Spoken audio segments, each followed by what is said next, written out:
টাকা এমন একটা জিনিস যেটা পাওয়ার জন্য মানুষ নিজের জীবনটা উজাড় করে দেয়।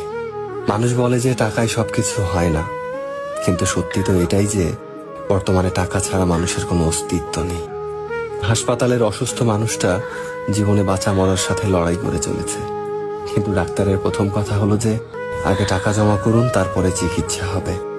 স্কুলে পড়লে টাকা, কলেজে শিক্ষা নিতে গেলেও টাকা, আর চাকরিতে সম্মান টাকার কাছে হার মেনে যায়। কোথাও গেলে টাকাটাই সবার আগে দরকার হয়। টাকা থাকলে মানুষ মানুষকে মানুষ ভাবে।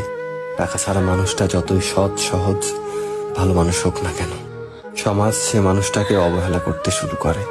বাস্তবতা তো এটাই যে টাকা শুধু দরকারই হয় না, আজকাল মানুষের সব থেকে বেশি প্রয়োজনীয় জিনিস হয়ে উঠেছে। টাকা আছে সেই ঠিক, সেই সব থেকে সম্মানী ব্যক্তি এবং সম্মানের যোগ্য। আর যার কাছে টাকা নেই, তার সত্যিগুলোকেও খুব সহজে মিথ্যে বানিয়ে দেওয়া যায়।